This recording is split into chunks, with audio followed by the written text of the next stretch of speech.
Hi, welcome back to Movie Review Mom. I'm so glad you're here. When you get a minute, be sure and join me over on Instagram. And you can find me there as Movie Review Mom, of course, or my name, which is Trina Boice, in case you didn't know my name. So the movie that I'm reviewing today is called The French Dispatch. It actually opened in select theaters on October 22nd, but it's going to have a wider release this weekend on October 29th, 2021. The movie is rated R. It's an hour and 48 minutes. And I'm going to give you an overview in a nutshell. I'll point out things I liked and didn't like, tips for parents. And the biggest one is this is not a movie for kids, as well as themes worth talking about, and even some recommendations for other movies.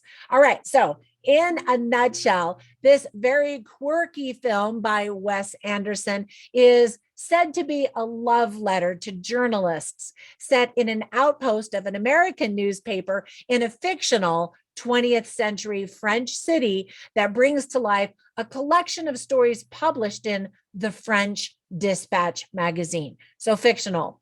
The story, however, it is based on the New Yorker. We'll get to that in a second. The story is written by Roman Coppola and Hugo Guinness, featuring three Americans who wrote for a French paper. So the movie itself is divided into these three sections, which can be confusing for people. And I'll get more into that here in just a minute.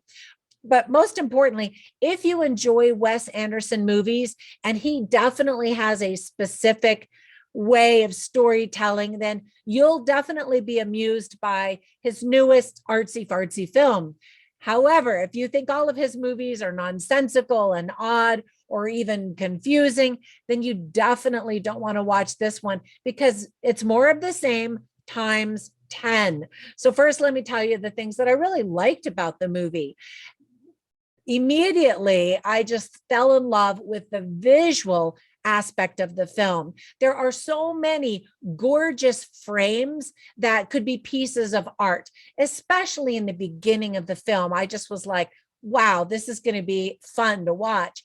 Wes Anderson has such an incredible eye for beauty, humor, and intriguing insight. I loved all of the still shots where people are mostly frozen in place, but they kind of move. And I'm assuming that was intentional because at first you think it is just a still shot. But then when you see people swaying or blinking, you're like, wow, that's like live action, although they're not action. There's no action. Anyway, I liked the look and feel of that. However, it is overused in this movie. I think a few times you would go, oh, that's delightful. And then after you've seen it for the 100th time, you're like, okay, we're doing that again.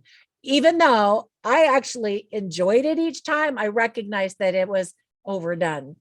The film, as I mentioned, pokes fun at the legendary The New Yorker, which is a real magazine in New York City, but it also pokes fun at French culture and journalism in general.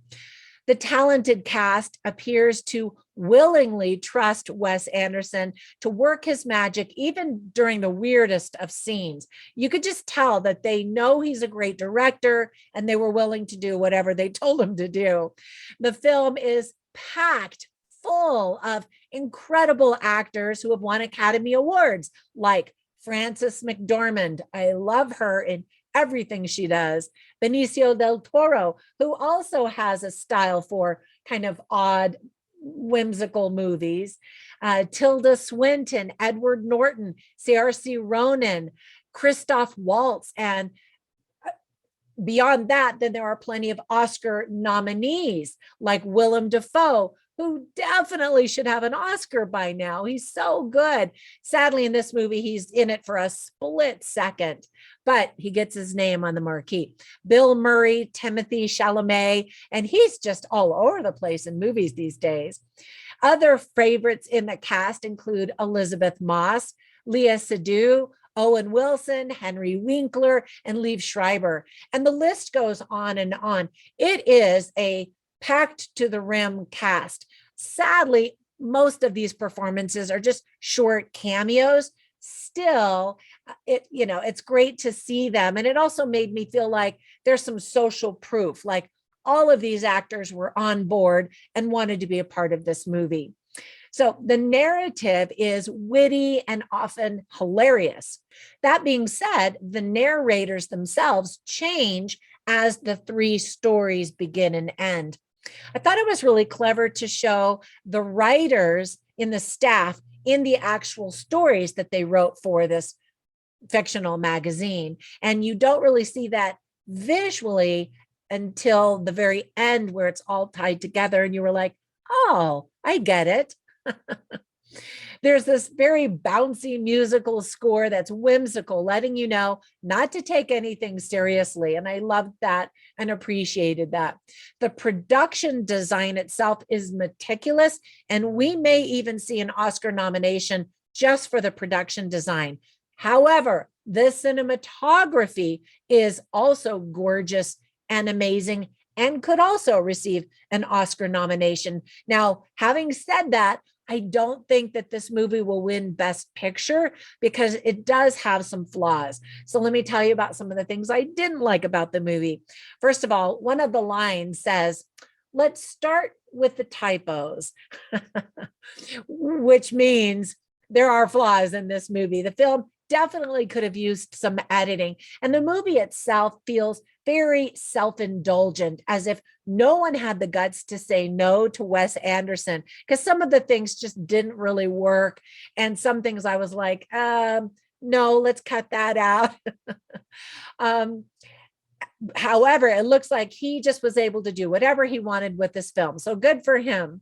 It would be accurate to say that the film is style over substance. Wes Anderson spends way more time painting these gorgeous visual pictures than he does actually in the storytelling. And it's in the storytelling where the movie becomes a little messy and confusing. There's this French word that is ennui, which is often used in the movie. And I think it's interesting because the word means boredom. And I think some people will be bored trying to figure this out and will just give up because it's too much work.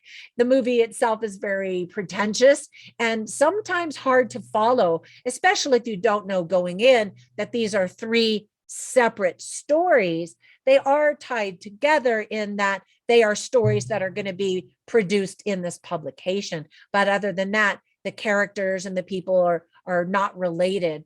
And so it can be confusing, and people who are looking for common threads will be just like, wait, what? What's happening now?